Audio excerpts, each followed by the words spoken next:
আজকে আমাদের মনটা সবার ভীষণ খারাপ। আজকে দিদা বাড়ি চলে গেল। দিদা প্রায় ১ মাসের বেশি ছিল বোধহয় আমাদের বাড়িতে।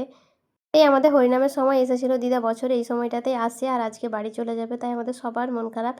গাড়ি চলে এসেছে তাই জিনিসপত্রগুলো সমস্তটা তুলে দেবো। আর বৌদিকে ডাকছিলাম, বলছি তুমি বস্তাগুলো নাও। এটা নিয়ে মজা করছিলাম। অ্যাকচুয়ালি আমাদের দোকানে তো অনেক বস্তা আছে, সেজন্য মামাদেরকে দিচ্ছি। আর এই বালতি দুটো দেখছো?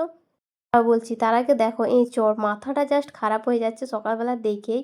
মা আবার একটা এঁচোড় পেড়েছে আজকে রান্নার জন্য। এই বছর আমার এঁচোড় একদিনও খেতে ইচ্ছে করেনি, ভীষণই বাজে লেগেছে। এঁচোড় এটা আমাদের বাড়ির জন্য পেড়েছে আর মামা বাড়ির জন্য দুটো পাঠাচ্ছে, দুই মামার জন্য, যেহেতু আমাদের গাছের এঁচোড়।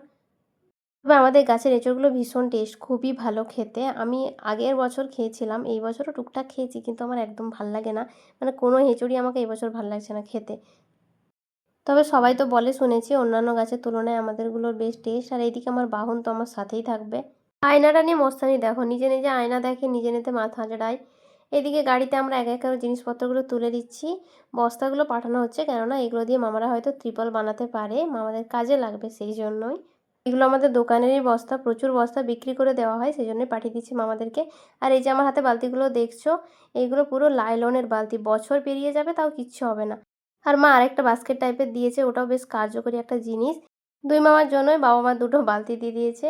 আর এদিকে মা আর মাসির দুইজনেরই মন ভীষণ খারাপ। দুই বোন মিলে এখন একে একে মায়ের সমস্ত জিনিসপত্র এনে দিচ্ছে। মা চলে যাচ্ছে বলে দুইজনেরই মন খারাপ।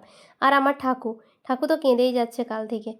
সচরাচর দুই বেয়ানের মধ্যে এত ভালোবাসা আমি দেখিনি, বিশ্বাস করো। আমার ঠাকুর সাথে আমার দিদার বন্ডিং ভীষণ ভালো। আসার দিন থেকে এক কাছে ঘুমোনো, গল্প করা, সমস্ত খাওয়া দাওয়া, ভীষণ ভালো বন্ডিং। দিদা যেহেতু অনেক দিন ছিল, দিদাকে একা ছাড়তাম না, আমিও সাথে যেতাম, কেউ না কেউ যেত। কিন্তু দিদা একা যাচ্ছে না। আমার ছোটো মামার মেয়ে আজকে যাচ্ছে তার বাবার বাড়ি, মানে মামা বাড়ি যাচ্ছে, তো দিদা ওর সাথেই চলে যাবে। ছোটো মামার মেয়ের বাড়ি আর অল্প একটু দূরে আমাদের থেকে, তো রাস্তায় উঠে যাবে ও গাড়িতে। সেই জন্যই একটু দিদাকে একা একা যেতে হবে। গুল্টু এদিকে গাড়ি উঠে গেছে, কোনো মতেই নামবে না ও। আমাদেরকে আবার টাটা দিয়ে দিচ্ছে। দিদারও মনটা ভীষণ খারাপ হয়ে যাচ্ছে, কাঁদো কাঁদো হয়ে গেছে। দিদা আর কিছুদিন থাকতে পারতো, কিন্তু কালকেই আছে ভোট, সেই জন্যই চলে যাচ্ছে। এইদিকে কান্না তো শুরু করেই দিয়েছে দিদা। ভীষণই মন খারাপ হয়ে গেছে, আমাদেরও খুব খারাপ লাগছিল তখন।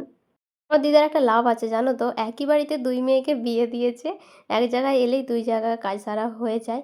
আর একজনের অবস্থা দেখো, বড় চলে গেছে, সেই জন্য গুলটুর কান্না শুরু, কোনো মতে ওকে থামানো যায়নি। তারপর বাবা নিয়ে অনেক কষ্টে ওকে এখন ভোলানো শুরু করেছে। কেউ গেলে এরকম কাঁদে জানো তো, যদি সেই মানুষটার পছন্দের হয়। দিদা যেহেতু অনেক দিন থেকে ছিল, ঠাকুর মতো দিদাকেও ও খুব ভালোবেসে ফেলেছিল। এইদিকে ঠাকুরও কান্না করতে শুরু করে দিয়েছে। ঠাকুর বান্ধবী চলে গেল, ঠাকুর একটু কান্না করবেই। যাকগে চলো। তারপর আমি এসেছিলাম একটু মামুনিদের বাড়িতে, ডেকেছিল আমাকে। ডাকার কারণ হচ্ছে ওদের লাউ ডাঁটা চাষ হয়েছিল, তো সেখান থেকে জেঠু বললো যে একটু ডাঁটা নিয়ে যা, ফোন করেছিল। আর ওদের তো দোকানের একটা চপ দিয়ে দিল। মুড়ি খেতে বলছিল, কিন্তু আমি বললাম মুড়ি খাবো না, তাই জেঠিমা একটা চপ দিয়ে দিল। ওদের চপ টপের দোকান আছে। আমার বাড়ি থেকে ওদের এই নতুন বাড়িটা একদম সামনে, সেই জন্য টুকটাক আসি। এইদিকে দুপুরবেলা রোজকার মতো আজকেও আমি আম মাখিয়ে ফেলেছিলাম। এখন প্রত্যেক দিন গরমকালে আমার সেম রুটিন চলবে, প্রত্যেকটা দিন।